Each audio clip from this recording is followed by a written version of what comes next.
Howdy, Adam Thayer back with you as we celebrate Stormwater Awareness Week 2021. That's 10 years of free stormwater education.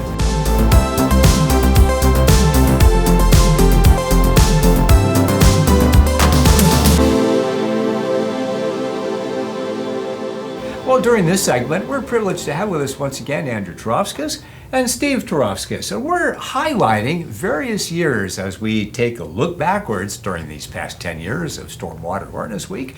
We're looking at 5 years, and we're going to focus now on 2017. What happened during 2017 and what made it so much fun? Well, let's talk about 2017. What was the theme for 2017 Stormwater Awareness Week? It was the municipal permit, and so we were working with municipalities, cities, and counties on their stormwater phase 2 permit, and there was different elements associated with that permit. One of them was construction, one of them was kind of more municipal ops flavor. So each location we went to, we kind of explored one of those. Yeah. Mm-hmm. Where did Stormwater Awareness Week take us in 2017 then as we explored all of I mean, the other theme too was driving. We kind of went with, like, from a visual theme, we went with a road trip. Yes, we did. Idea. So. And where did we go on our road trip? Well, and I guess we should point out that was the first year that you had been involved in this. And I think, Uncle Steve, this is the first year you've been involved, right? I think directly, yeah. Yeah, so, well, I mean, because you've hosted workshops with us, but like in the keynotes. Mm-hmm. And just so everyone knows, the Turovskises are related. So John is my dad and Steve is my uncle. So, Well, you and I had the privilege. You were driving a Volkswagen Beetle, I think, for was it the first time? Yeah. It had been a while since I've driven a stick, and we had a nice gentleman who let us borrow that classic Volkswagen Beetle, and he was allowing me to drive around, and he was sitting in the the passenger seat at first, and needless to say, he was a little nervous at the little grinding going on. But it was a fun car. Eventually, we got the hang of it. He relaxed a little bit more, and we had fun. So. We did. We sure did. So here I was, passenger, and at every opportunity, we got out slapped bumper stickers on every car that we could find in the area. I think we got hundreds of bumper stickers. I think we managed to plaster cars with that. Little did they know it was all done in our parking lot. Yeah, our own vehicles. They were all our own vehicles. We weren't that cruel. Amazing. But yeah, it was all done in the parking lot. We're not the mystery spot. We're just Stormwater Awareness Week. So where did we go on that particular trip? I think we started off in Napa. We went to, what was it, the Oxbow? Yeah, we did. The Oxbow Market. Yeah. And that was with Napa County, and we kind of looked at their flood management area and some of their downtown area and some of the. Did they do LID on that one or? No, I don't think so. They had just built the flood bypass right there in the Napa River, so we talked with Stephanie there. That's right. And then we went to the courtyard, which tragically burned. The fire went through there less than a year after we were there. That's right. But then we talked with Jameson there about some different, it was Napa City and Napa County, right? Mm-hmm. Yeah, and I think we talked about hotspot inspections there and kind of at a courtyard and how to look at the different elements of the courtyard, kind of pulling that all together into a hotspot inspection. Speaking of hot, that boy. that whole week was hot. Well, it was like the end of July, right? Yeah. The last week of July. I remember we started off at 100 degrees that day, and that was the cool point. It was a cool point. So we finished. 115. We finished in Napa. Then we took a lovely drive up 5 to Redding. Yep. And what was it, 117, 115? Yeah, it was even hotter in Redding. Yeah, it was unbelievably. And so we get to Redding, and Andrew here has this great idea, and it was a beautiful spot, but the Sundial Bridge, we want to catch it at sunset, and we needed to say a bunch of lines. What time did we start that day? Well, we started because early. We left from here to go to Napa, so we probably left around 6. We did. And we ran into a traffic jam getting to Napa. Yeah, and then we film in Napa and the heat and everything. And then we drive up to Reading and we pile out of the cars and okay, let's hurry up and get this shot. And I remember you and I were just like babbling and just like, I can't make my brain move my mouth correctly. And so, Well, then I got stung by something, stung by a wasp or something. Oh, I think remember. that's right. And I was freaking out because I'm allergic to bees. And I'm like, am I going to like swell up and pass out? Take you to the hospital or something, and that's going to ruin the shoot. Oh no! So I think a wise man at one point in time said, "This isn't working. Let's just do this just again call it tomorrow." But we salvaged it. We got a nice shot there at the bridge. like, I don't even remember if we did. We did it again the next day, and we had John. I forget his last name. John. Oh, Oldham. that's right. That's Old- right. yeah, Oldham. John Oldham met us at the Sundial Bridge, and it turned out just gorgeous. Yeah, and it was a fine. nice morning.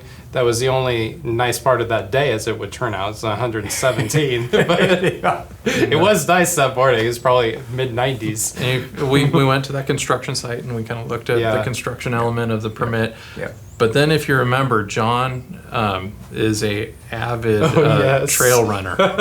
He loves to run the trails, and he was very proud of all of those You got Reading very trails. excited about the trails. And I think we saw every one of them that day. Yep. And That's got right, I film can of recall every that. single We one did. of them. I think about 3 or 4 trails We into it. did. I'm like, we are so done with the trails. I do remember that. Now it's funny how you put stuff out of your mind that you don't want to Yep. remember, but yeah, that brings it back. Well, something unusual too. We got to pet a skunk. Oh yeah. Yeah, I still talk about that. So yeah, at that Sundial Bridge, they had a little museum, neat little museum. It was well done. Yeah, I definitely like to go back there sometime and check that out some more. But Not during the summer. Not. It was a nice place to cool off. But so they had a tame skunk that they descent gland, and so you can handle it and have it around kids, and everybody smells fine at the end of the day.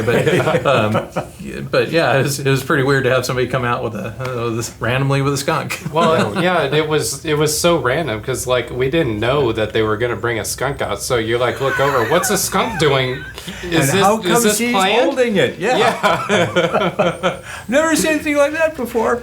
But it was so cute. Like they had trained it. Usually really, when really stamp sweet, yeah. or when skunks stamp their feet, it means they're going to spray. Yeah. Well, they had trained it that it would get a treat when it stamped its feet. So, who's the guy with the camera and the skunk's going like this? Don't worry, boy. it's just treat time. But good memories from Reading. Then we went on to Lodi for our next day of shooting. Tell us about how that went. I'm sequence-wise, did we go the kayaks first, or did we go downtown first? We did downtown first. So yeah, downtown, Kat Garcia and I kind of did a man on the street kind of Random interviews. That was Random fun. I was interviews, chasing people yeah. with my mic. Would you like to tell us about it? Most and if people you said no. and if you remember, we actually got kicked out of that that filming. The communication wasn't all there, but But it was fun. But yeah, It was fun. So we were looking at their education outreach program, Right. and so they had a presence down at They had a the nice little Lodi booth. Street Market, Yeah. Street Fair. Farmers Market. Farmers Market. Farmers There it Market, is. yeah. And they talk to people about stormwater awareness and all throughout the year, and hand out brochures and different things to kind of bring awareness. Yeah. And I think it worked somewhat because you talk to the few people on the street and some kind of knew some things. Yeah. So Yeah. I think that was definitely working. And there were a few that we actually told them what to say because they had no idea what stormwater. Coach along.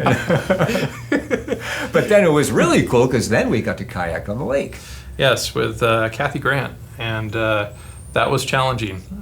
Again, the heat, the water, and water. the camera equipment, Oh, yeah. making That's that all right. work together. For some reason, we thought it would be a good idea. Oh wow, how picturesque! We could do an interview on kayaks. We got wireless cameras and wireless mics. Should be fine, right? Yep. And I think at one point in time, again, we got to the point of let's just get the shot. Yep. Don't worry. And I think if you watch the video back, you'll probably see the boom mics drop in a couple Oh of yeah, times. I think because one thing that we forgot when we were planning was the wind.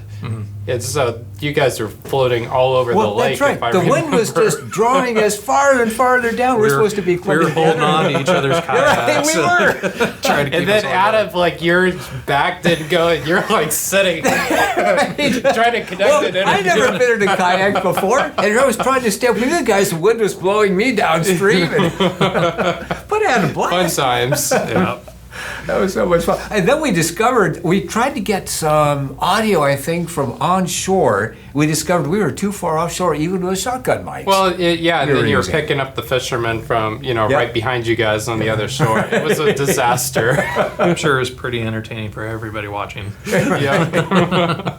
But it came out great. Yeah, I mean, it looks great, which is a small miracle that It it really actually did. is watchable. But Yeah. Oh yeah. yeah, yep. And that was the one we did also with the school kids. The, Yeah, we did stormwater. Yeah, the storm detectives. detectives. Yeah. We did some cool experiments with the kids. Yeah, and so that's actually what Kathy was still is pretty heavily involved with, and Good. part of her legacy with Lodi. So Well, and like kudos to her. I was just watching one of those the other day. Like some of those high school kids really knew what they were talking yeah, about. yeah, like yeah, they were the good. program's working. It's about education outreach.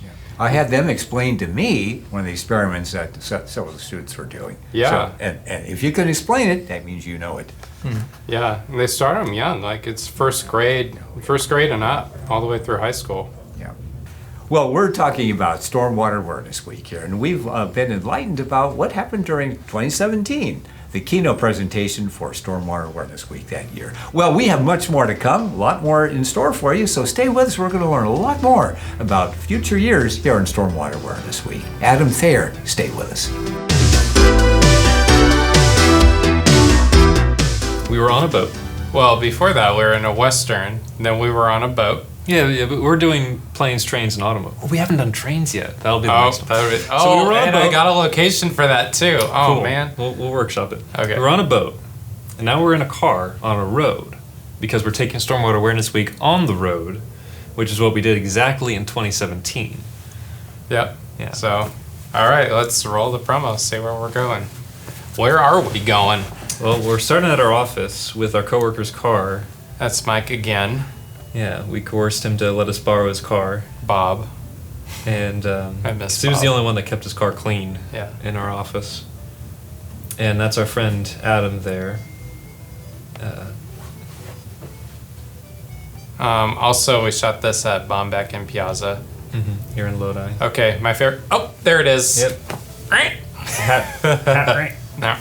So whose car is this? This is actually the blue bug is courtesy of one of my neighbors, Steve. That's my blue Not- Suburban that I sold a couple years Not your ago. Uncle Steve, but a different Steve. Different Steve. Yeah, Is that me in the shot? I think that was me in the shot. probably. Yeah, I didn't even need to be recording audio, so good Yep. job, me. And Were we you did, there? Were you? Mhm. You were there for this? The whole time I was recording Foley the whole time. This was the first year that we tried using Steadicam. Yep. And as you can see, it's not always just Yeah. perfectly straight, but We had it's some good people relatively helping us steady. out on this year. It was a lot of fun. We're filming from the The back of a shots. van at the that point. GoPro camera in the vehicle. This is all downtown Lodi. And you storyboarded out all of this pretty much before we shot it, right? I don't think so. Because we had a script of shot lists we were working on. We did? Yeah. I think Daniel must have done that because I don't remember doing any of the pre-pro work on this. But yeah, that was a fun year to work on. We did a lot of new sound design. I got to have Yeah. more creative control over the sound design that time, and it was a lot of fun to work and do all the Foley for that.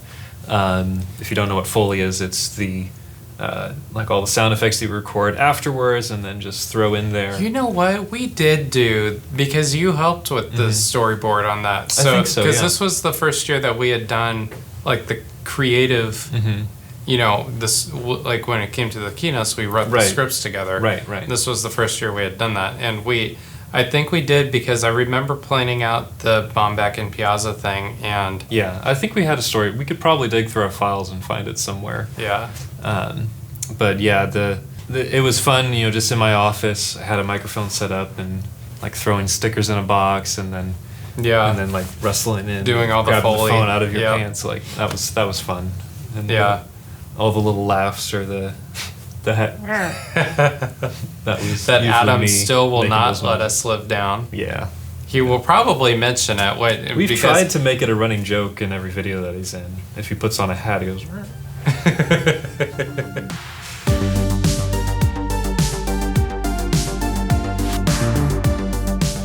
All right, well, I'm John Taraskis, and I'm the operations manager here at WGR, and I'm with Jonah Sonner. Jonah, you head up the municipal section of our stormwater That's compliance right. services, Yeah.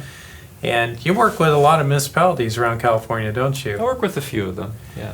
Yeah, up and down the Central Valley, mostly where there are Phase 2 MS4s. Right. Yeah, we work up in the Redding area and then all the way down in Merced area, and we don't really go too much farther than that. But yeah, all up and down the valley. And you know, Stormwater Awareness Week really resonated with these municipalities, Right. especially in the early days, because there weren't a lot of training dollars for getting their staff trained and even doing outreach into their communities. In fact, when the permit came out in, 2013 Right. is when it came out, there was a big training requirement in it. What is that? Yeah, there's actually a lot of training requirements that go into it. Some for staff on just general pollution prevention and good housekeeping training, training staff for plan reviewers for erosion sediment control, and then we had to do outreach to construction contractors. There's a few other requirements that went along with it, but those are the big ones that played into it, and actually were annual or biannual requirements. So you'd have to do them every year, every 2 years. And you know, with these municipal permits, a lot of it is all unfunded mandates. So they have Well, to come up with I mean, most people call it that. Yeah. Technically, it's not an unfunded mandate, but yeah, it feels like one. Yeah, and they had to come up with the training dollars, like you said, themselves. So what we were hoping to do and what we were able to accomplish through Stormwater Awareness Week is provide free, quality stormwater education that municipalities can send their staff to and meet those training requirements and not have to spend any dollars of their own. Right, and Stormwater Awareness Week had only started maybe the year or two before these requirements started to kick in. And so it Right. was a perfect mechanism to be able to leverage for the municipalities to be able to meet their requirements, both Right. internal and external training. Right. And we actually tried to focus on them a little bit later on in our years in 2017 when we took Stormwater Awareness Week on the road.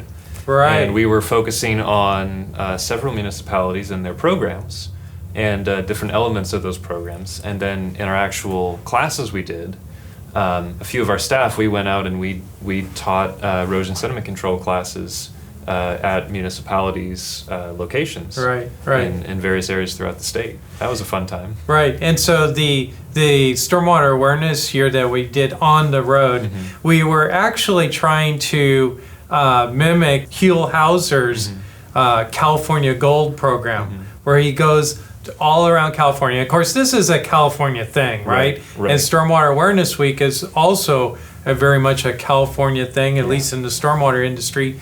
So we wanted to emulate that, and the guys actually took it on the road. Yeah. We went to, let's see, Lodi was one place we went. Yeah, it wasn't too far for us. Nope. It was just down the street. I think we went to Redding. That was Yes. another one we went to. Yes, and what then was the Napa third? and Napa Napa. County. Right. We did both of those at the same time. In fact, Lodi, our whole focus was the E7 section Correct. of yeah. the. Yeah, Lodi has a pretty strong education outreach program with their watershed clubs that they do with schools, and the individual that runs that, Kathy Grant, she's done a great job in teaching kids and bringing up different generations and teaching them about stormwater and stormwater awareness. So it was the perfect thing to showcase in Right. that week. And there were some just awesome moments in that video where we actually went to the Lodi Farmers Market. Right. Kat Garcia was there, and Kathy Grant, and of course Steve and Adam just having fun in the market, interviewing people. Yep. But talking stormwater, doing exactly what E7 is talking about. Right. And then we went to Napa next, and that was good housekeeping, pollution prevention. Again, like you said, that's now internal training they need to do. Right. And there we talked to Stephanie Proff was the Napa, and Jameson Crosby with Napa County. And just really good maintenance programs there. Yeah, it was another fun one to showcase. They had really good information on what they do there, and it was just a blast to see how different municipalities do different things. And some people like Lodi, they have a really strong program, and they have a really strong maintenance program in Napa and Napa County. Yeah. And then, like you said, the last one was up in Redding, and boy, was it hot that day. It's the hottest day in a long time up there. Yeah. And I remember, our crews were like, I don't know if we're going to get anything good. Everybody was just almost heat exhaustion. But we did get some good information. We visited a couple construction sites, and we talked about BMPs and what municipalities look at when they are doing BMP inspections. And then we actually did something that's not necessarily a training requirement, but it's something that's really important to showcase. We talked about post-construction BMPs as well. And we showed different examples of those and what it looks like after construction. And those are some really neat examples to see how they are functioning, a couple of years after construction has completed. Yeah, in fact, that particular program is probably, I have many favorite Stormwater Awareness Week programs, but that is definitely in the top 3 or 5. I really have come to enjoy that one. Plus, we show that one over and over again in our stormwater, our GOT SWIPs, our QSP, QSD trainings, because it's just an excellent way of illustrating the post-construction requirements as being implemented by a municipality. Right. So that was a really good illustration, because we looked at a school that had been built with many of those features. Right. But then what I loved is when they went to an actual home, a model home, and they went into the backyard and side yards and showed all of those examples of low impact development. Just really cool. They actually had them all labeled so people coming into buying the homes could see what they were doing and they could understand as well. So they were continuing on that education, not just for individuals or not just to meet their own requirements, but they were trying to educate people coming in and buying homes about what was going on too. Right. And that was John Oldham from the city of Redding that was showing us around. Right. He was a great guy. Yeah, very knowledgeable. So Stormwater Awareness Week, I think, has become something that the municipalities really count on us providing each year, because it's become an integral part of their E7 programs. Right. And it's fun to see them get excited about it. It's fun to go into into a building. You remember the days before COVID when you could actually go into a building, and you'd see posters of the event hanging up and flyers on the table. It's been really fun partnering with them, and we've partnered with many other municipalities. I know you did a lot with Santa Cruz and Monterey. And they have large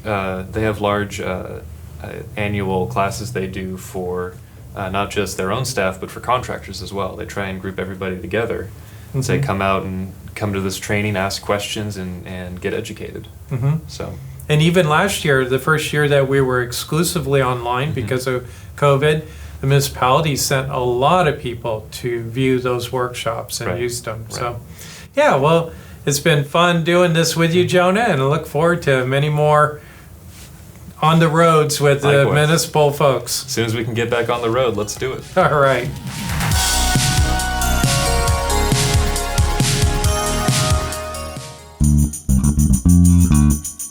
So, Kathy, we're just talking with Kat about the outreach portion of the City of Lodi's program, and today we're talking to you about education.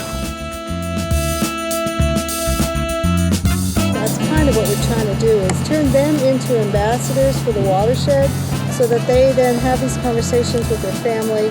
So there's a multiplier effect going on there that's really powerful. The city recently did a survey, and more than 52% understood that stormwater goes directly to the river.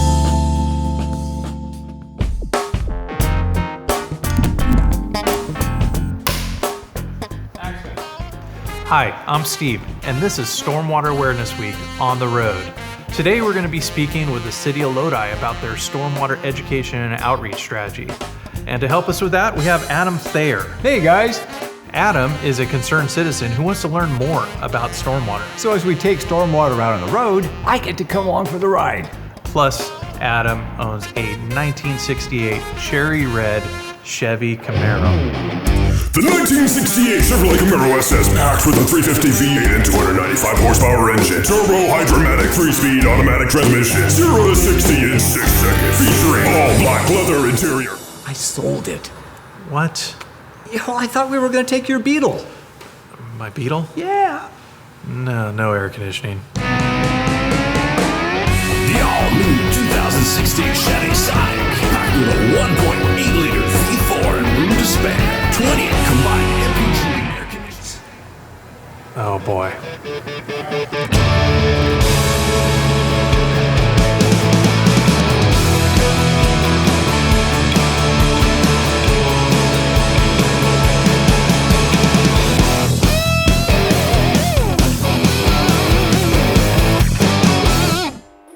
Livable, lovable Lodi. This small town in the central California Valley has many scenic features, from the beautiful McCollum River and Lodi Lake to the quaint downtown shops and eateries.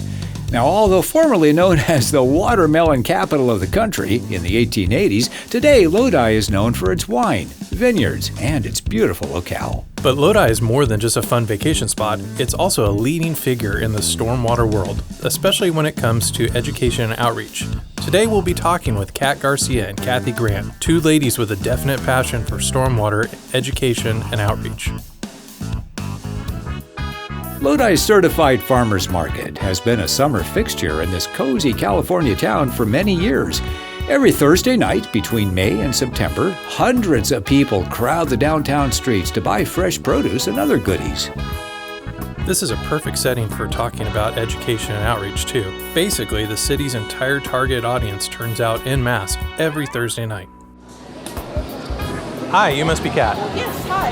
Hey, Kat, I'm Adam. Good to see you. Nice to meet you. So we're out here today at the Farmers Market in downtown Lodi, and we want to talk to you about stormwater education outreach. What does that mean, and how does the city of Lodi value stormwater education? Stormwater education and outreach is how the city lets people know about stormwater, where it goes, and what pollutants it can bring with it. The city is pretty unique because the northern part, such as where we're at, all the drains drain directly to the river, untreated. Okay. So by having an outreach program, we can help people to understand how not to pollute. So let's get a little background. Having an education and outreach program is actually a requirement in Section E7 of the Phase 2 MS4 permit. Sorry. Just pretend I don't know what that means. Well, MS4 stands for Municipal Separate Storm Sewer System, and basically refers to cities, counties, or other organizations that have their own storm sewers. Well, that makes sense. The Phase 2 part refers to the size of the municipality. For example, the Los Angeles and San Francisco area in general are under the Phase 1 permit, while most of the Central Valley cities and towns are under the Phase 2 permit. So Lodi has an MS4 permit because it's a small municipality that discharges stormwater. Exactly. And the permit actually spells out all the regulations that the small municipalities, the Phase 2 municipalities, would need to follow. So one of those requirements then is that it has education and outreach? Yeah. Got it. Okay, Bruce, that's a pretty wide topic. How do you break that down into small chunks that people can understand? Well, you break it down into what they call BMPs, or best management practices.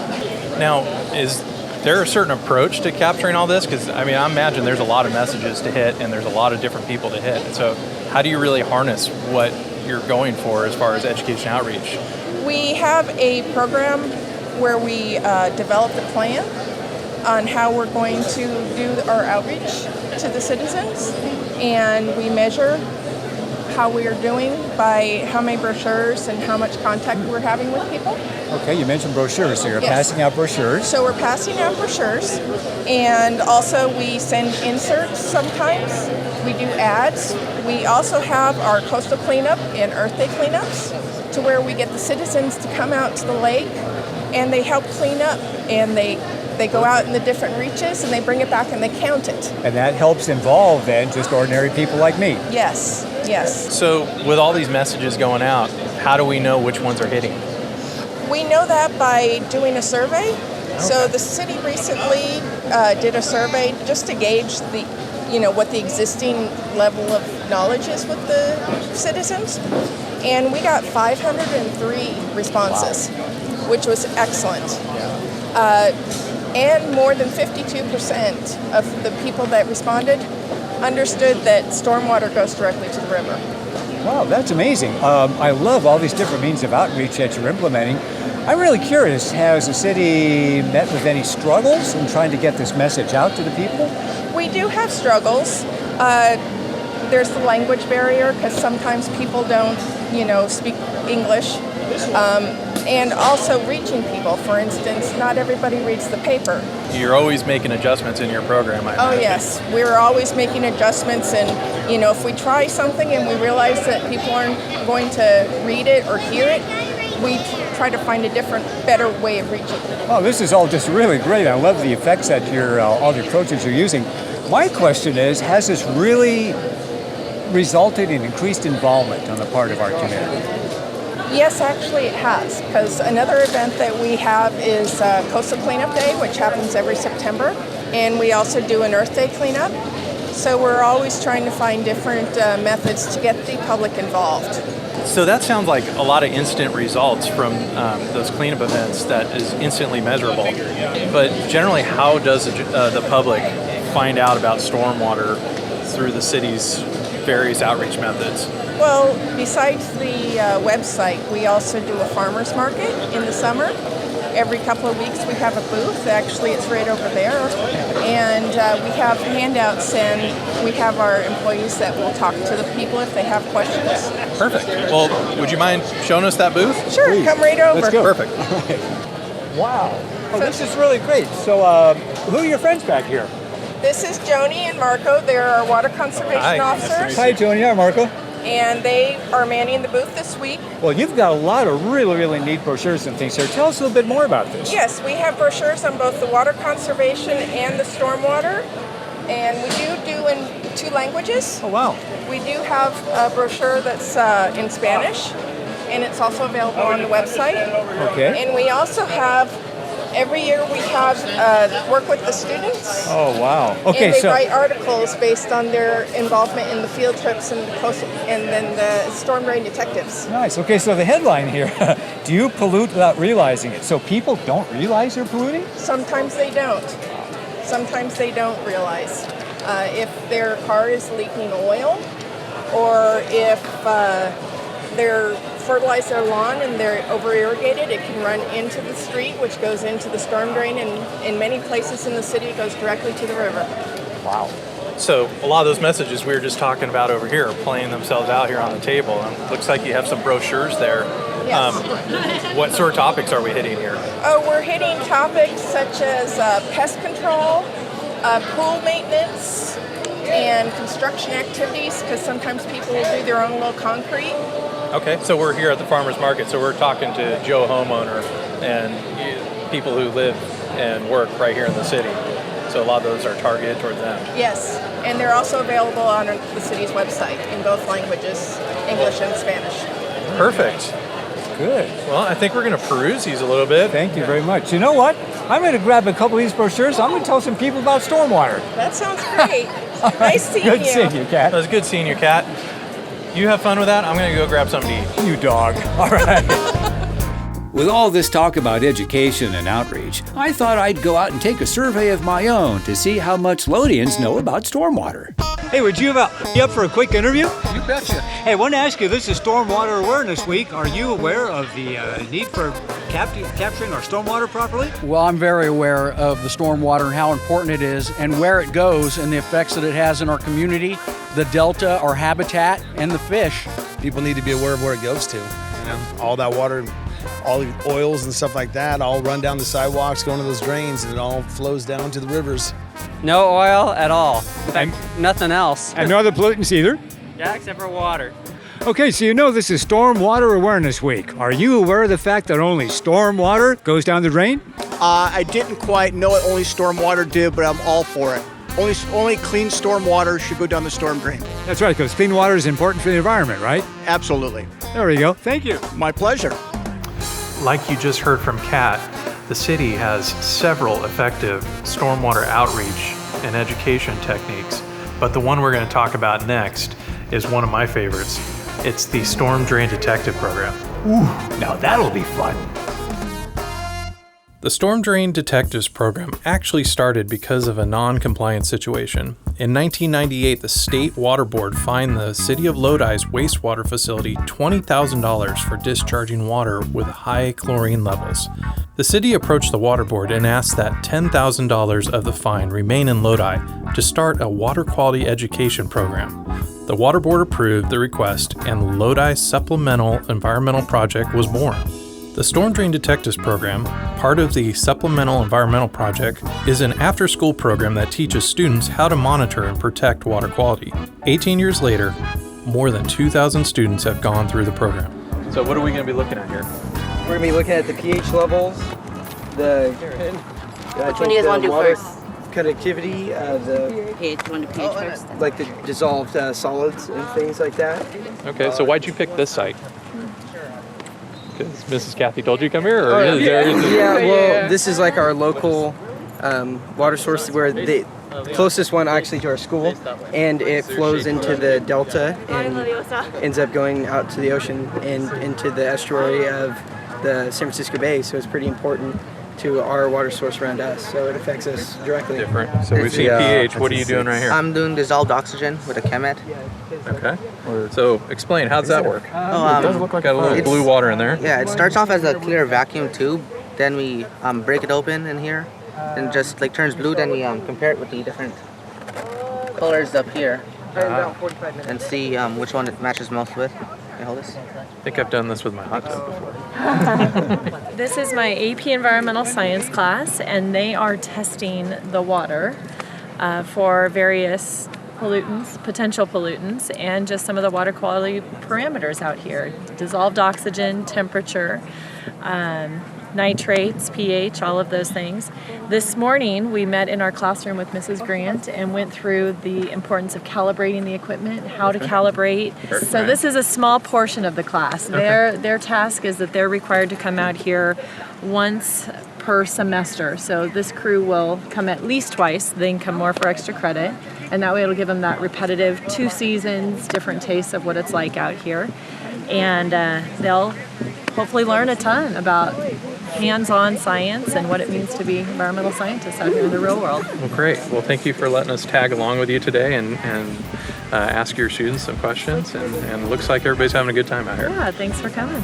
Kathy Grant is the Watershed Program Coordinator for the City of Lodi and has been an integral part of the Storm Drain Detectives since the very beginning. Now, Kathy is passionate about protecting water quality and training the next generations to do the same. So, Kathy, we're just talking with Kat about the outreach portion of the City of Lodi's program, and today we're talking to you about education. Oh, no, wait a minute. So you're the E in E&O? Got it. Hey! Yeah. So we'd like to ask you a few questions that kind of about the City of Lodi's education program and kind of a lot of what we've seen today. Yeah, well, I'm finished here. How about we head out to the water? Perfect. All right, let's do it. Come on. All right.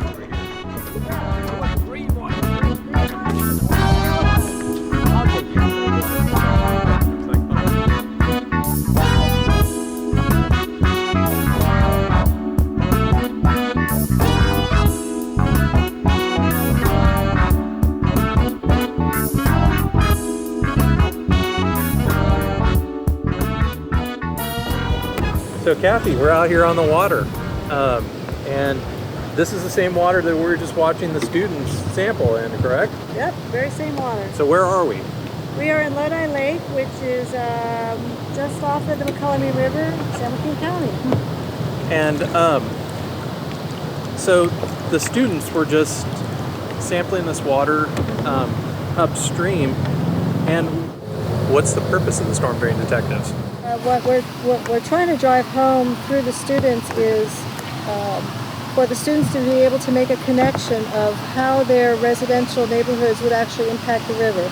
So we have a workbook that was developed by our local watershed group that actually is a self-assessment that today actually I was in class with these kids, and you start going through it, and you would work backwards from say what you're doing in your neighborhood, washing your car, or not sweeping up your grass clippings or leaves or whatever, leaving it in the street. Okay, so that gets caught up in the runoff and ends up going to the river. How is it going to impact the waterway? Well, hopefully after today, these kids are starting to think, that it's going to change your turbidity reading or your pH or your DO for sure. So that's kind of what we're trying to do, is turn them into ambassadors for the watershed, so that they then have these conversations with their family, their grandparents, their church groups, their scout groups. So there's a multiplier effect going on there that's really powerful. And it's not just teachers and parents that get involved. Over the years, many local stormwater professionals have been involved in the program, teaching classes, giving field trips, and giving guidance. And let's not forget the city staff who are involved in the project. Every week, the city sends 1 or 2 staff members to help the students with calibrating the equipment and provide quality control while the students are monitoring.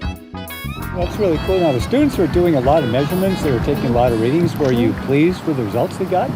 Oh, yes and no. First, it's an education program. You kind of have to go. These are kids, the first time they touched those meters was today. And so there's probably, error in there. But, they can at least have a conversation or begin to have a conversation or begin to ask questions. And that's the goal. That's what education is. It's not that you know it all, so you know how to ask questions. And it seemed like you had complete attention of every one of these kids. They were all engaged from first second. Yes, they're all over it. They're playing with the meter. They're starting to work with numbers. So this is math, meaningful math, which in the the science world is that's a big tool that not very many kids actually get to use in a practical way. So yes, it's fun for these merging disciplines to That's come great. together. So they were doing a lot of monitoring today. Yes. Is this the only spot where monitoring is done, or are there other areas? Well, today they monitored 4 sites. So the site 1 was above the city's stormwater system. So there's 17 outfalls that drain the city of Lodi to the McCollum River. So the site 1 was above the city's storm water system, and then there's 2 sites in the center, which are in the middle of the city, actually on either side of this lake, and then the final site is after all of the runoff is pretty much mixed in. Each year, the storm drain detectives give a presentation at the Lodi Public Library, where they share their findings on the health of the McCollum River. So that's like the perfect example then of education and outreach. Not only the kids can learn about stormwater themselves, but then they can turn around and educate the public. Yeah, and what's even cooler than that is the program's been around for about 18 years. So some of the early students are now homeowners and active in the community.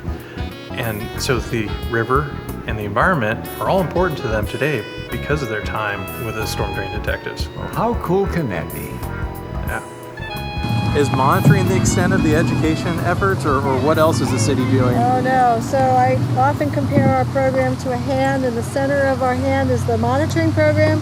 Everything spins off of that. So all the 200 kids that we have in our students that we have in our program, each year get to do many of these other activities that help them understand the watershed that we live in. So we take them on field trips. The younger kids, we take them locally to the, say, the fish hatchery up to East Bay Mudlands, to the reservoirs, or out hiking.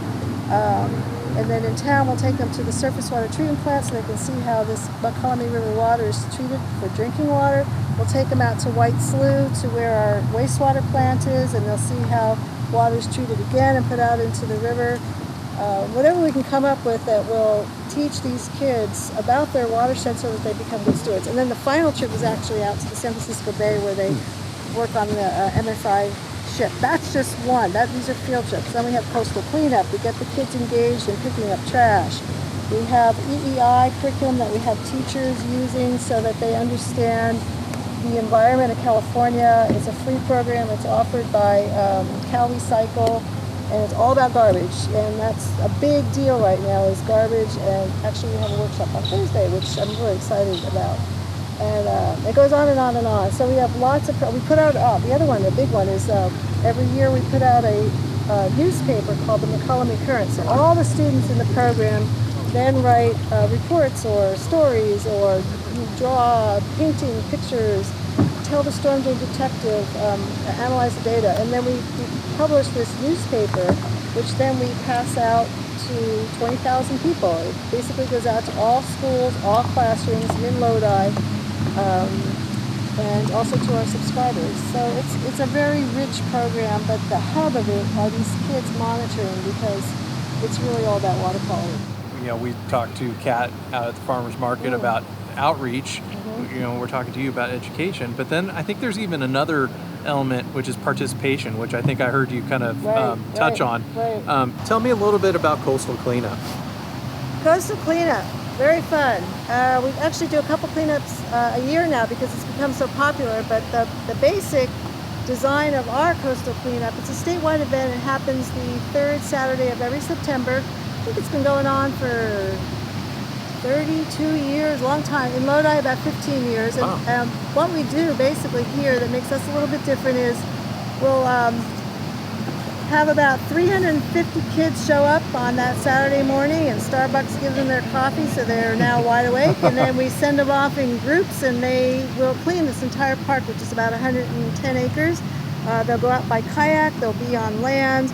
We give them grabbers and bags and gloves, and off they go. We give them about an hour and a half to get out there and get back, and then they'll come back to the front of the lake with their bags of trash, and we'll be ready for them. We'll throw out these tarps, and now all the kids are with their teams are emptying their bags of trash, and they'll sort and count everything that they found and actually document on cards, which I then take and enter into an Excel spreadsheet, which over the years you can see by site. So the lake has been divided up into, I think it's 9 different sites, so I can compare year to year and now have a metric that can show how things have changed in Lodi since our program really got going. And by the way, trash is decreasing, which is cool, but still cigarette butts and plastic, lightweight plastic, are the #1 problem. I imagine it's really an eye-opener to them to see what are the major trash items. It's actually really fun too. We have a most unusual item contest to see what these kids can find, and they've found some real woozies.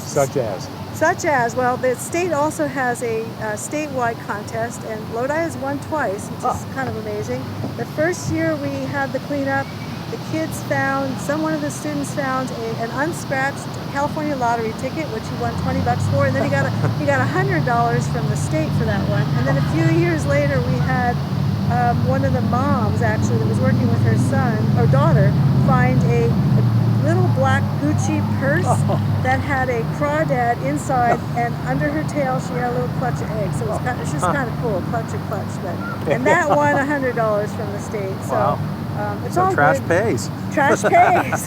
Trash pays. Trash is actually, it's a big deal right now in the state. But we're working hard here to make kids aware of themselves as, the real solution to pollution is pick it up. This is all fascinating. Thank you for kind of giving us a inside look at kind of the City of Lodi's education program and everything that you're doing with the students here and the public in Lodi. And we really thank you for your time today. You're welcome. Hey, let's go kayak. Let's go check out the lake. No more business. Let's go play. Okay, I think I'm beginning to understand the importance of protecting stormwater. Heck, the only reason why we even have a coastal cleanup day is because people weren't respecting the environment. And that's how you know the City of Lodi's education outreach program is really working. Hey now. Well, all right, I guess you're right. All right, so join us tomorrow as we continue our Stormwater Awareness Week Roadshow. we're gonna head out to the city of Napa. Take me to Napa. Hey, wait a minute. We don't need a phone. We have a map.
Let's talk about pollution prevention. What sort of pollution prevention and good housekeeping techniques does the city find the most effective? We actually implement daily street sweeping downtown in our busy commercial areas. So many thousands of people out there doing things that affect stormwater. Many, many activities they do have an impact they don't even know about. Take one. Okay. Hi, I'm Steve, and on the last Stormwater Awareness Week video, we were at the city of Lodi talking to them about their education and outreach program.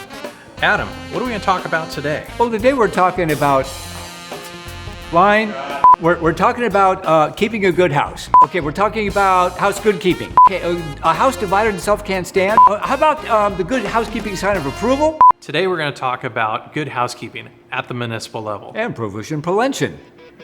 Yep, let's go.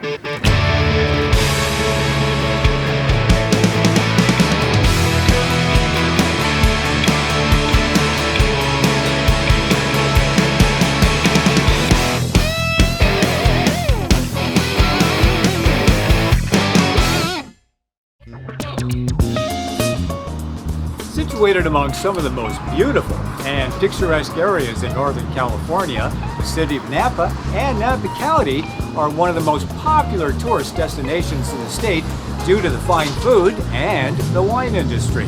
Now, home to one of the greatest concentrations of Michelin multi-star restaurants in the state, Napa County is a must-go-to place for food lovers and photographers alike. So with the beautiful countryside and the robust tourism, it takes a lot of work to keep this place in tip-top shape. And so we're going to be talking with the city and county of Napa today about their stormwater programs and the pollution prevention aspect of it, and see what it takes on a day in, day out basis to keep this place beautiful. Our first stop of the day is the Napa County Courtyard, located a few minutes north of downtown Napa on the beautiful Silverado Trail. Now, it's a scenic route that travels 29 miles along the eastern edge of the Napa Valley. This road has some history, too. It started as an actual trail in 1852 after a flood made the main Napa Valley Road impassable. With the discovery of silver and the start of the Napa Valley wine industry, Silverado Trail soon became more than just a trail, an important trade route. Napa County, like other MS4 Phase 2 cities, is required to have a pollution prevention and good housekeeping program. So what is pollution prevention and good housekeeping? If you hang on a second, I think we're about to find out. We're meeting with Jameson Crosby, the Stormwater Program Manager at Napa County, to find out what the county is doing in regards to pollution prevention and good housekeeping. Still don't know what that is. Hello. Hello. You must be Jameson. I am Jameson. Hi, I'm Steve. Steve, nice to meet you. I'm Steve. Steve, good to meet you. Nice to meet you. Adam. Steve, good to meet you. Steve's our county road superintendent, and he was just actually out to respond to an illegal dumping incident on the highway. Whoa. Illegal? Now, how illegal are we talking here? We're talking household garbage, hazardous materials, used motor oil, antifreeze, all that stuff that can leak out into the out in the waterways. Gotcha. Is that something that happens frequently? Yes. We spend about $55,000 a year in disposal fees and an additional $25,000 in labor and equipment. Wow. Well, we'll let you do it. Okay. All right. So where to? Let's go around the other part of the yard. Perfect. Okay. Let you lead the way. Okay. Oh, look at that view. Yeah, you guys definitely have the most beautiful view of courtyard I've ever been to. We sure do. It makes coming to work a pleasure. So let's talk about pollution prevention. Section E11 of the MS4 Phase 2 permit is the pollution prevention section, and it kind of talks about O&M activities and facilities and maintaining pollution prevention. So why is that an important role here in Napa County? Well, we think it's important really to walk the walk, essentially. If we're going to be telling other private residents and businesses and, trying to get them to do the right thing to prevent pollution, then we figure we have to start at home and do the right thing here and be environmental stewards ourselves. So we take it pretty seriously. There's so many so many thousands of people out there doing things that affect stormwater. Many activities they do during every day of their life that have an impact they don't even know about. So we feel like if we have our own house in order, that's a good place to start. I still don't know. Oh, so what is good housekeeping? Well, like the name says, it's keeping your house or your facility clean and tidy. Ah, okay. Well, that makes sense. So, what do you think good housekeeping involves? Well, it's pretty much the same principle as cleaning your personal house. Sweeping, vacuuming, keeping containers covered, and putting things away where they belong are all good housekeeping practices. You see, it's easier to prevent pollutants than spending the time and resources to clean them up. Makes sense. So the Phase 2 permit, I believe, was requiring the municipalities to look at their facilities and determine if they're pollutant hotspots? Mm-hmm. Yeah, we had to look at all of the county-owned or operated facilities, Okay. which gets a little tricky. So we got kind of an inventory of, it was more than 50 facilities that Wow. the county owns or operates. Things like our county administration building, our library, our animal shelter. We have a couple of courtyards, sheriff's department, a number of fire stations, a whole bunch of things, many of which don't have anything to do or really any possibility of generating pollution, but we still had to inventory them on our list. The permit talks about inventorying all owned and operated facilities and looking at them for potential sources of pollutant activity. Okay, well, look, I got a question. This list here in E11A talks about swimming pools and public places as being possible sources of pollutants.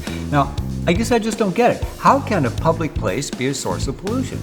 Well, and I think we got to look at the key word as potential. And so what we'll end up doing is, off of this list, we're going to go do hotspot assessments and take a look at each one of these facilities and look at their potential pollutant activities. Oh, okay. Now, out of all these, how do you determine what is a hotspot? We used an assessment form that we came up, an inspection form, inspection assessment, kind of the same thing. We developed an inspection form working with Marin County. We try to do as much as we can working across county boundaries to save effort and just be more efficient. So we came up with this 2-page inspection form that just asks a number of questions about activities going on at those facilities. And depending on how many things you say yes to, and you get points, and I think it's like 10 or more points, it's a hotspot, considered a hotspot. And one thing that will trigger you to be an automatic hotspot is the presence of a fueling facility. If you have a fueling station there, it doesn't matter how clean you are, you're automatically a hotspot. There is another list in section E11C that says which facilities will be hotspots. Like Jameson said, it doesn't matter how clean you keep your facility. If you're on the list, then you're a hotspot. What? E11C. Oh, okay, here it is. E11C. List includes maintenance yards, hazardous waste facilities, fuel storage and/or dispensing locations, airports, and marinas. So how many hotspots did you guys wind up with? I couldn't tell you off the top of my head. I think it's something around 5 or 6. Okay. Yeah. And is this a hotspot? This is a hotspot because we do have a fueling station down there. Of course, it's double-walled tanks and so Okay. forth, but it is still considered a hotspot for that reason. So now that it's been considered a hotspot, what does that mean? What happens? Well, if the facility doesn't have any kind of pollution prevention document, you write what's called a SWIP. Okay, so what's this? Swippy? SWIP stands for Stormwater Pollution Prevention Plan. It's basically a plan that describes how a facility will prevent their storm water from being polluted. Really? Well, that's pretty much what it does. It talks about good housekeeping BMPs. Another acronym. You guys have way too many acronyms. So BMPs are... Well, shouldn't it be BUMP? BMP. You know, I love it the way you guys pronounce one acronym arbitrarily and not the other. Hey, I didn't write it. So BMP stands for Best Management Practices. What's that?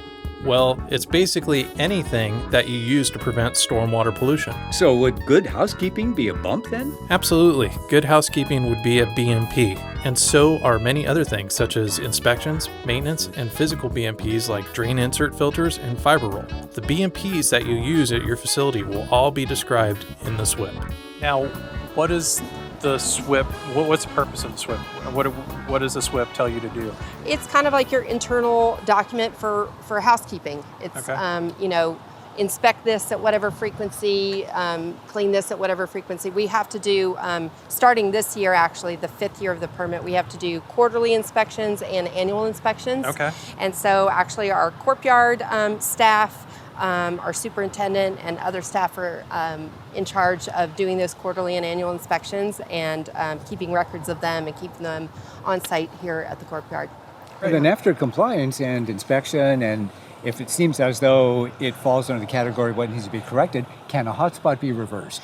Yeah, it could. In fact, we had a facility that was a hotspot, not because of fueling, just because of some housekeeping issues. And that was, we decided, well, it's not worth coming up with a SWIP for this. So we just corrected those things and brought the score down below what would be a hotspot, and we're good to go. So it sounds like good housekeeping is really important, especially for those sites, I guess, that are borderline hotspots. That's exactly right. You could really get into a messy situation if you have sloppy housekeeping. But remember, even with perfect good housekeeping and pollution prevention in place, your facility still could be a hotspot. So for pollution prevention and good housekeeping, what has the county found the most effective tool for implementing pollution prevention, good housekeeping at their facilities? I would say the single best tool, the thing that comes before everything else, is awareness and education, really. For me, that was the biggest challenge of the whole Phase 2 permit, was that we had 200 odd pages of excruciatingly detailed language, and I had to, that language affects many, many people across the county and their, daily job activities. So the first kind of hurdle was getting the word out, letting them know it affected them, how it affected them, and of course delivering the unpleasant news that their business had to change somewhat.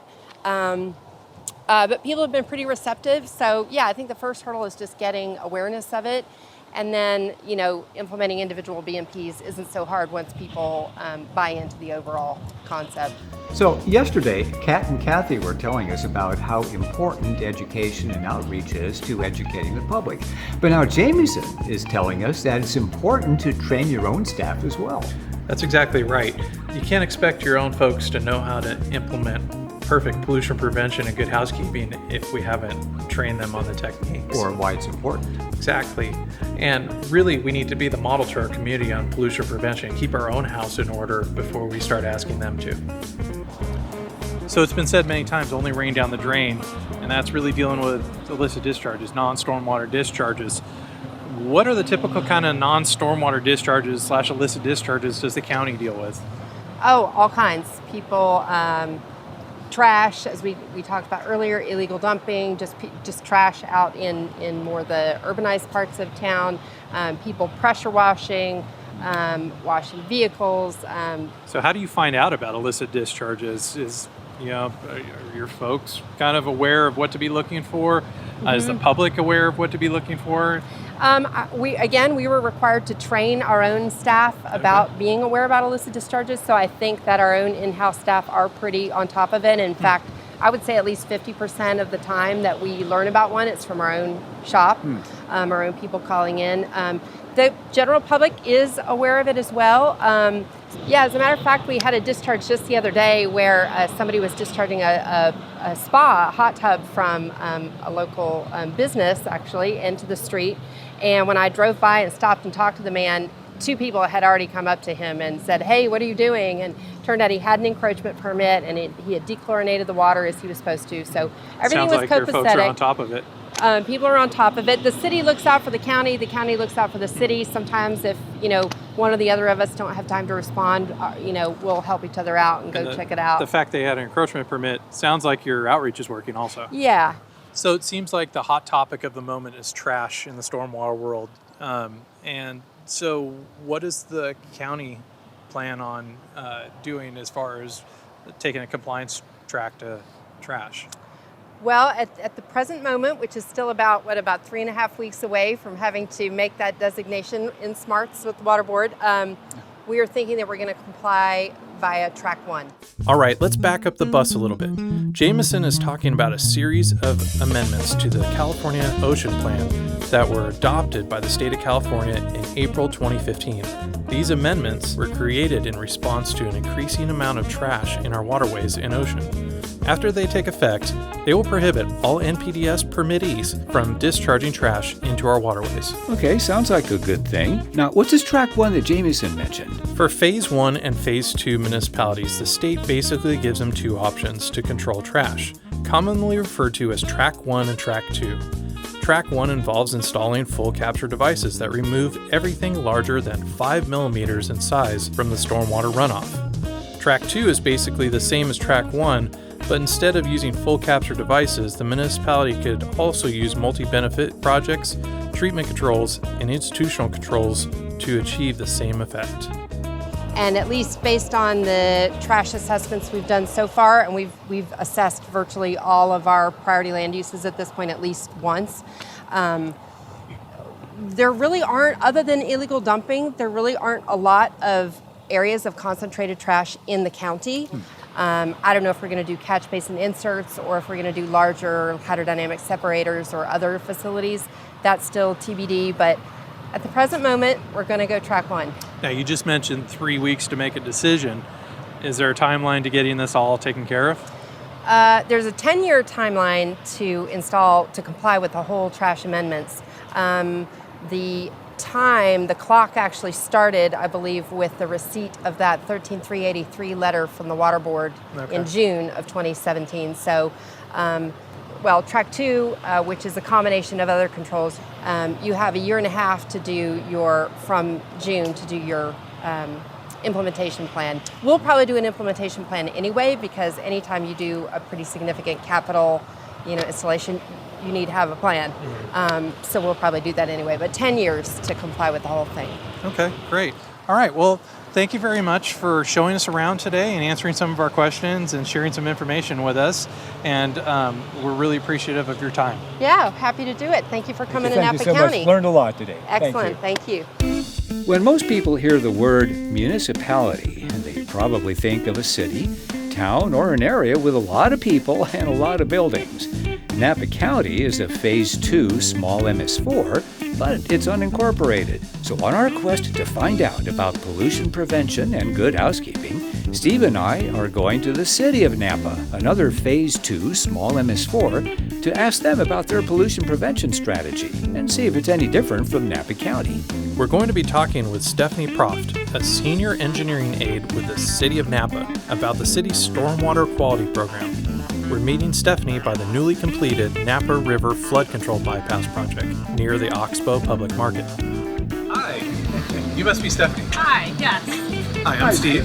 Hi, I'm Adam. Hi, nice to meet you. Good to meet you too. Thank you very much for spending time with us. You're welcome. So we're here to talk about stormwater today. Yep. Anywhere in particular we should go? Let's take a walk down the river. Let's do it. That's good to me. The Napa River has a history of flooding. Before the flood control bypass was in place, the Napa River would cause a serious flood in the downtown Napa area about once every 5 to 10 years. Now, the most recent flood in 2005 threatened 1,000 homes and caused an estimated $115 million in damage. Under the supervision of the U.S. Army Corps of Engineers, a series of flood control measures were installed along the Napa River and Napa Creek. Since the completion of these flood control measures in 2015, it looks like residents no longer have to worry about seasonal boating in downtown Napa. Okay, I wasn't expecting it to go there. So when we're talking about BMPs and good housekeeping practices and everything for the municipality, what about some of the routine activities like sidewalk repair or street repaving or water line flushing, or maybe even some of those farmers market, like street city-sponsored street events? What do you guys do for BMPs for those? Well, we implement BMPs for all those activities. For instance, water line flushing, we make sure that the water has been dechlorinated before we release it. We make sure that the curb and gutter has been swept ahead of time. We place filter fabric bags to help filter out any remaining sediment all before the water reaches the storm drain. We implement street sweeping at the end of each day. We place inlet protection if there's an inlet nearby. Make sure our equipment is all in working condition so that they're not leaking any fluids from the equipment. Special events, provide porta potties, increased trash receptacles. At the end of the event, we provide street sweeping. So, I mean, some of these events, like the street events, it seems kind of benign. I mean, what are we worried about with food vendors and I mean, porta potties, I guess, but I mean, they're contained, right? What do we need to worry about? Well, porta potties, we want to make sure that they're in a secure location, away from storm drain inlets. If the event is multiple days, we actually lock the facilities at night. Okay. Things like trash on the ground, food spills, that sort of thing, those are all pollutants, so should they get in the storm drain. So those are the things that we look out for. And then with the vendor tents, you know, if they're, you know, throwing out a bucket of water, that sort of thing. Possible illicit discharges. Yeah, possible illicit discharges. Okay. Is kind of the biggie for the special events. Now, streets and road maintenance, you were just discussing that, and maybe sidewalk repairs. Does the city handle all of that internally, or I know that other cities sometimes use contractors. Are the contractors also held to the same BMP good housekeeping implementation level? Are you watching them as much, or is this only for city? No, it's for everybody. Okay. We handle a large portion of sidewalk repairs and residential street resurfacing, but some of the larger projects we actually contract out, and those contractors are held to the same standard as our city staff. Interesting. Well, I'm curious too, when it comes to inspections or when it comes to BMPs, are these carried out on a routine basis? They are. We inspect on a routine basis. We're actually, as part of the permit, required to produce inspection reports every quarter for whatever activities were performed during that time. So we actually take a look at those inspection reports. If there were deficiencies, we use that as an opportunity to help train the staff and try and make it better next time. Very good. And this is going back to something we just discussed with Jameson, hotspots. Okay, so facilities that are owned or operated by the municipality that could potentially generate pollutants? Yeah, they're looked at and assessed and determine if there are hotspots through the assessment period. And if they are hotspots, the municipality is required to develop a SWIP. Oh yeah, the SWIPy. SWIP. And as part of that SWIP, there's an inspection element. So inspections are required to be done quarterly, and also there's an annual comprehensive inspection. Okay, so where are these records kept once they're filled out? Well, there's the forms in the back of the SWIP, and you'll complete the forms, and then you'll keep the forms with the SWIP on site. So I noticed we wound up in a park. We did. So we talked about pollution prevention at a courtyard, and I can understand, you have fueling activities and washing activities and things that we discussed before, but for a park type setting, is there pollutant sources here? What do we need to worry about here? And of course, you always have to worry about pollutants. For parks, our Parks Department actually implements an integrated pest management program, which focuses on reducing and or eliminating the use of pesticides and harmful fertilizers, that sort of thing. A lot of our parks are actually what we call natural landscape, or we use natural vegetation, which low water use. Our irrigation is all drip line and automated to both prevent runoff and conserve water use. Okay. And you were telling us on the way over here, this park we're seeing is kind of unique because it's not just a park, but it does. It serves two purposes. It's a natural open space park during the summer months, the dry months, and in the winter months, it actually potentially serves as a bypass for river flooding if we get that kind of weather action. And I imagine this past year you probably saw it in action. We saw it quite a few times in action. It worked beautifully. Yep. So, and as you can see, the landscape came back. Good, good. Well, we want to thank you for your time and showing us around, and we appreciate it very much. Thank you so much for coming to visit Napa. Sure appreciate the information. Oh, you're welcome. So is it time for lunch? Yes. Let's go. Well, let's go. So, let's see if I got this right.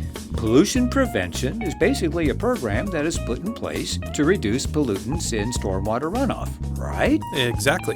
Great. And it starts by creating a list of pollutant hotspots, which will then need SWIPs, which basically describe how your pollution prevention strategy is going to work. Okay, I think I finally got it. What, pollution prevention? No, a migraine. Well, on our next Stormwater Awareness Week roadshow, we're heading to Redding.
Let me ask you, it's 100 degrees outside here today. Why do we need to be worried about stormwater? We call them low impact development, or LID measures. So it's perfect. Yeah, let's go take a look. All right.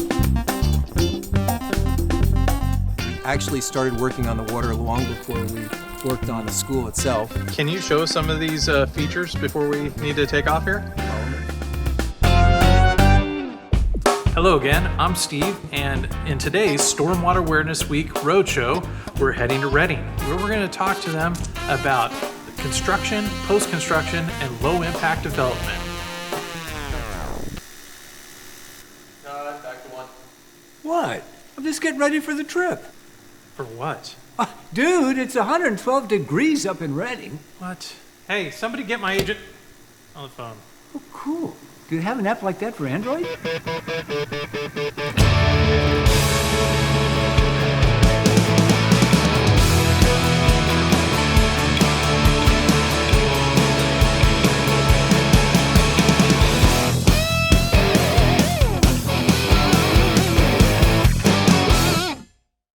Home to the world's largest sundial, which spans the Sacramento River, Redding is known for many things related to water, from being named one of the top 10 fishing towns in North America by Forbes magazine in 2009, to being named the unofficial capital of kayaking by Time magazine in 2016. Although many people just explore the iconic Redding features, such as the Turtle Bay Museum, the many miles of trails, the Sundial Bridge, and some local restaurants, Redding has many not-so-hidden stormwater features that we want to investigate.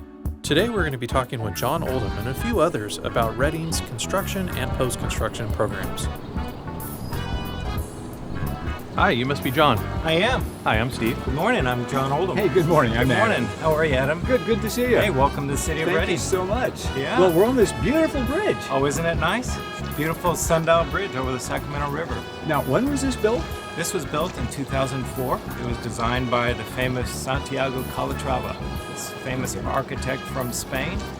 And it's a working sundial. So it actually works. That's right, it does. There's some numbers over there on that end of the bridge that tell you exactly what time it is during the peak of the day. Santiago Calatrava is a world-renowned Spanish architect, structural engineer, sculptor, and painter. Gaining recognition from his railway stations and bridges from the 1980s, Calatrava has gone on to designing many museums of bridges, such as the Margaret Hunt Hill Bridge and the Milwaukee Art Museum. Now, the Sundial Bridge is 700 feet in length and 200 feet tall, with a cabling of the bridge totaling 4,324 feet and over 200 tons of glass tiles. The bridge spans the Sacramento River without touching the water. Now, this helps protect the salmon spawning grounds located beneath the bridge. The bridge is a part of the Turtle Bay Exploration Park and sits adjacent to the Turtle Bay Museum. Since we were right here, John took us into the museum to take a look around. Hi, Carrie Ann. Hi. I'm Steve. Steve, nice to meet you. Good morning, I'm Adam. Good morning, Adam. Nice to meet you as well. Hi, Carrie Ann. Nice to see you again. Hi, John. Good to see you. Now, I really have to ask you, okay, we're at the Turtle Bay Exploration Park. Are there really turtles here in Reading? Yes, there are. We are home to the western pond turtle. That's our native turtle here. Good. Now, we actually get our name from the Turtle Bay Mill and Lumber Company that was on this site, but the area itself predates that to the late 1800s. There's a photograph noted Turtles on Turtle Bay, where the Sacramento River was filled with logs stacked with western pond turtles. Interesting. So I walked around a little bit and I saw some various ecosystems in here, and we're actually talking with the city about stormwater today. So with all the different ecosystems, is there a connection to stormwater or the environment? There absolutely is. Turtle Bay actually sits and nests around a riparian habitat. So with the Sacramento River being so close to our water's edge, there's so many different life forms and ecosystems that exist along this section of the Sacramento River. Many of the open areas you'll find along the park don't have trails through them specifically because that's an ecosystem and environment that we'd like to protect. And some of our stormwater actually drains into that area. Bacteria feeds on it and then helps purify the water before it makes its way out towards the Sacramento area. So we got beneficial bacteria. Absolutely. Well, great. We'd love it if you could show us around a little bit. That sounds wonderful to me. Let's go. Thank you. Let's go.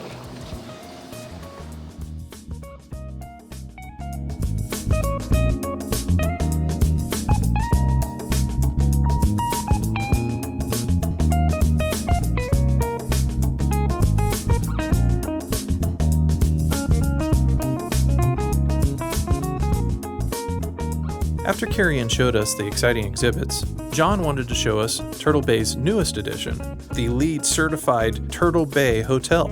Ooh, now that's leadership in energy and environmental design. LEED. LEED is a rating system for the design, construction, and operation of high-performance green buildings, homes, and neighborhoods. Correct. But what we wanted to focus on here was what role does stormwater play on a construction site? We met with site rep Jesse to find out. Jesse, good to see you again. Hey, I'm Adam. Good to meet you, Adam. So, Jesse, okay, obviously this looks like a construction site. So what's going on here? We're building the Turtle Bay Hotel. It's going to be a new facility here right on the Sacramento River in Reading. Let me ask you, it's 100 degrees outside here today. Why do we need to be worried about stormwater? You know, that's a good question, Adam. It is pretty hot out here. I think it's going to be around 109. But, you know, we have to be concerned about stormwater year-round, really. And even though here in the North State the rain falls mainly in the wintertime between October and April, we do get that occasional thunderstorm in the summertime. But also there are other reasons why we need to have stormwater measures in place. There are other pollutant sources that we need to control. So BMPs are applicable year-round. So you said pollutants. What sort of pollutants are we worried about with a construction site? Well, you know, there are lots of different sources of pollution out on a construction site, and primarily one of the primary pollutants is sediment. As you can see, there's lots of ground disturbance, lots of soil disturbance, and so we have fine soils and sands and other types of sediment that can wash off the construction site into our waterways. Okay, so let's recap here. What we're talking about is pollutants coming from construction activity.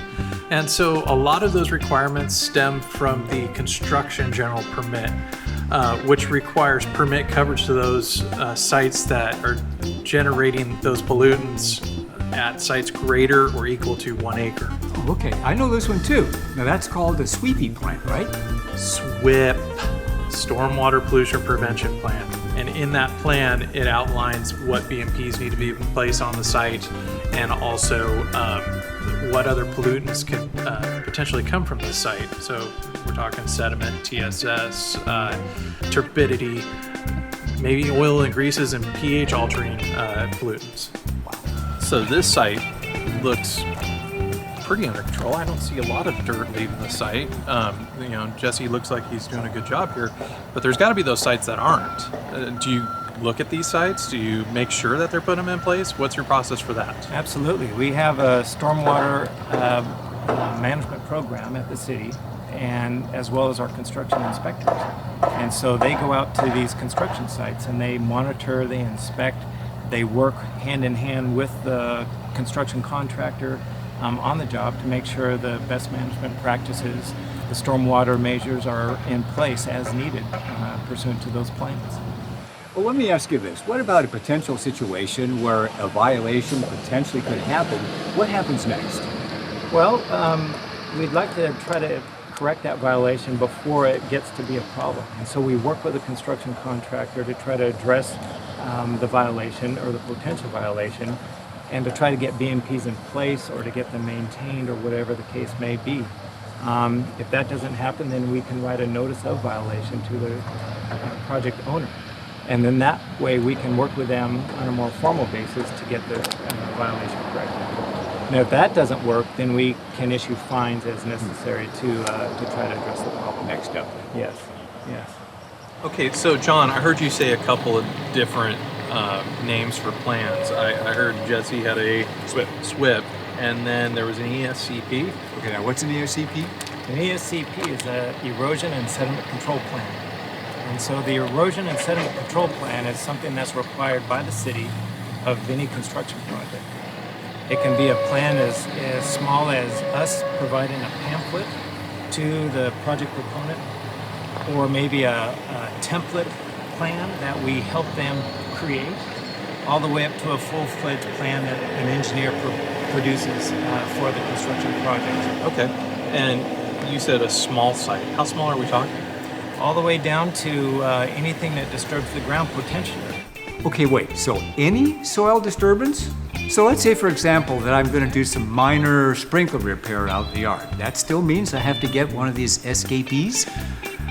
ESCP, yes, potentially, but really most municipalities have drawn the line at anything that comes across their permitting mechanisms, whether it's encroachment permits or grading permits, things of that nature. When the city becomes aware of the project, that's typically when the ESCP would be enacted. Okay, so Jesse, we were talking about pH as a potential pollutant, and with concrete work. How do you guys manage that? Well, we've got a really good example right here behind the hotel. Want to go take a look? Sure, let's take a look at it.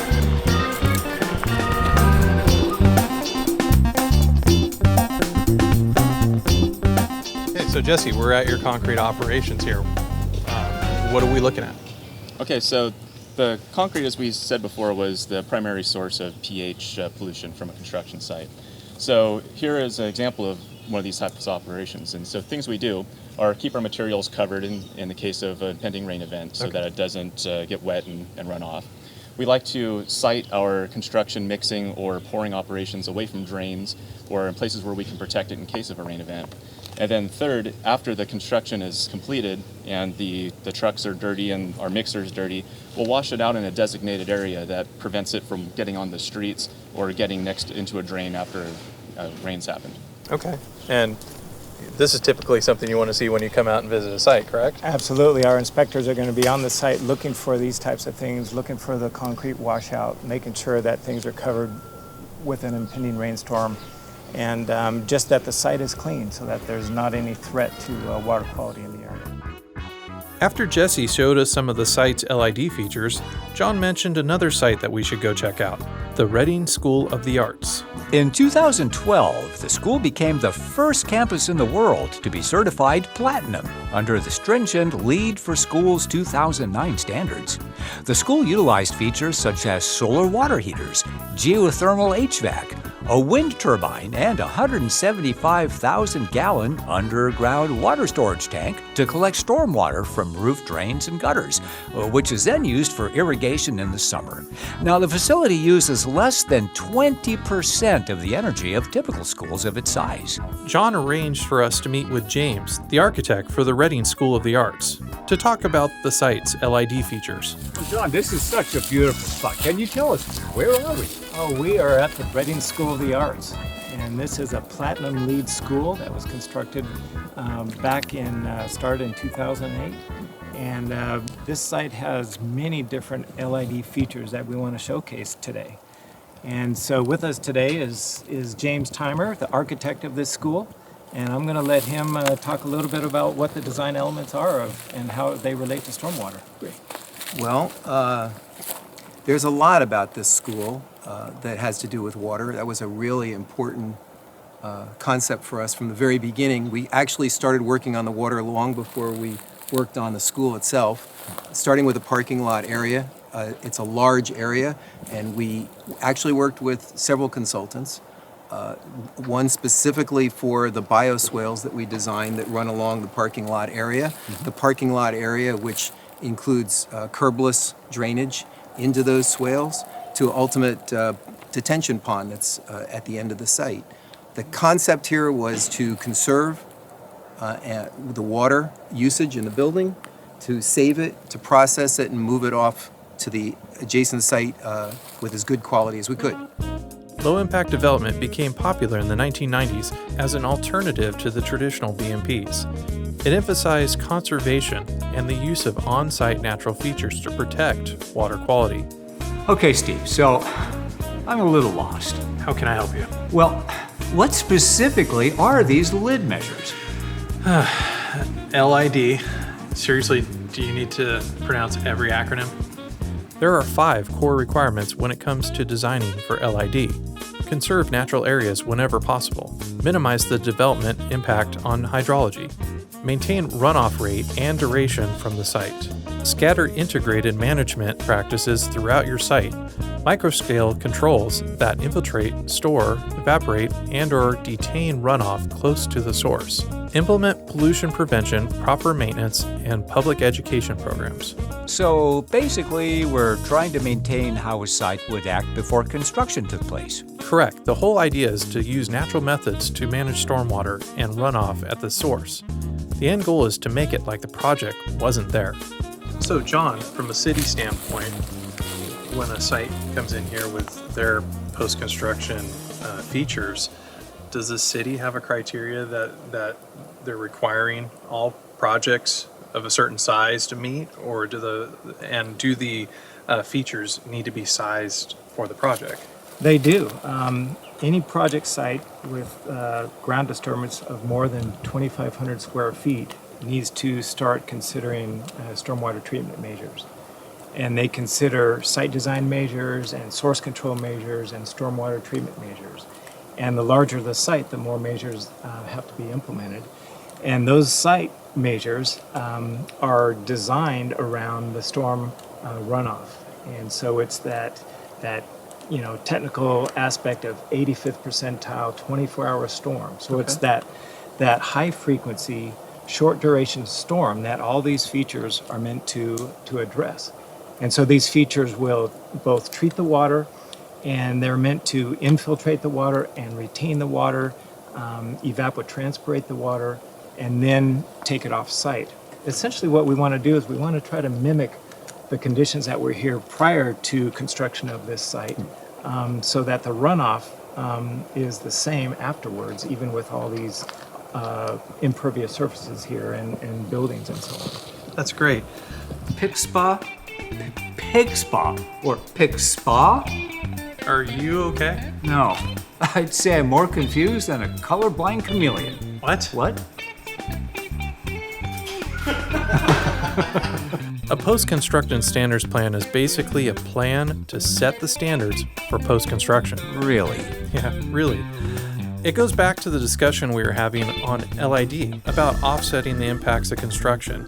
Really, the construction site needs to return to pre-construction infiltration rates, or better. So this can be done by preserving existing vegetation, or installing LID or design features like the ones we've been looking at. Ah, well, that makes sense.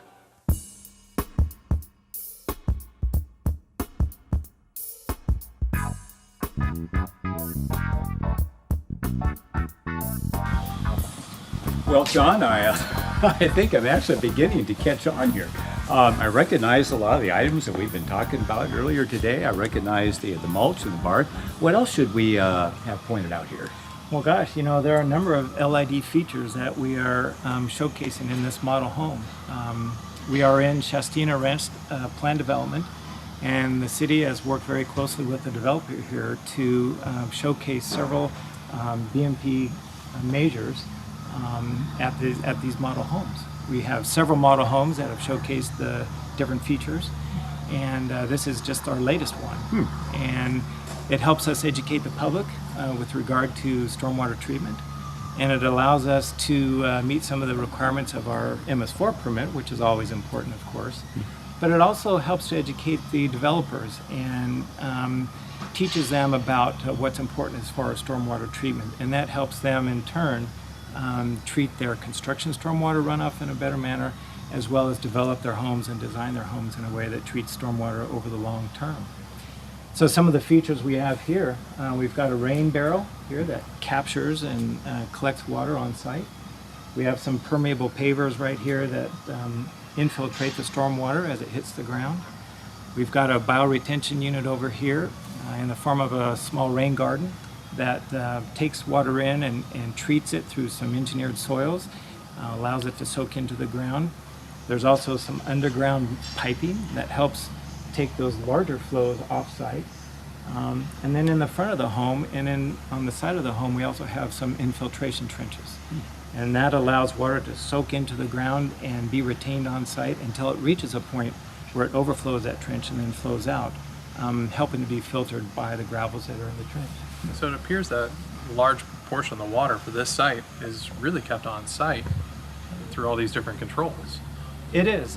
That's the intent of the LID development, is to try to mimic the pre-construction conditions as much as possible. So we try to retain on site, infiltrate, evapotranspirate using vegetation, and filter the water before we release it from the parcel. And so I think we've been able to do that here with some of these features that we have. And it's been a real good partnership. We've worked really well with this developer. He's excited about what we're doing. He wants to do more of it in his future developments. And we are certainly excited about that potential. Well, that's great. This is a really good demonstration area, and this ought to really get people excited about LID. Yes, well, that's what we're hoping, and we are very excited about it. Great. Okay, well, we want to thank you, John, for showing us around today and exploring the city and all the features that you guys have going on at various sites. And we've learned a lot today. Well, that's great. Well, we certainly appreciate you coming to visit us in Northern California, in the city of Redding, and we love to talk about our stormwater program, and we hope that it helps to educate the public, and we will hope to see you again soon. Great. Thank you very much. You bet. Yeah. Thank you. We want to give a big thanks to John Oldham and the city of Redding for taking us around and showing us the sights. And also a big thank you to the city of Lodi, city of Napa, and Napa County. I want to thank you, Steve, for having me on the program. I got to admit, I learned a lot about stormwater and about SKPs and about lids and leads and PIXPAs and sweeping your swipping and let's see, pollution dilution. I guess that joke just never gets old, does it? Well, seriously, about pollution prevention. Hey, we appreciate you coming out. Thank you, Steve.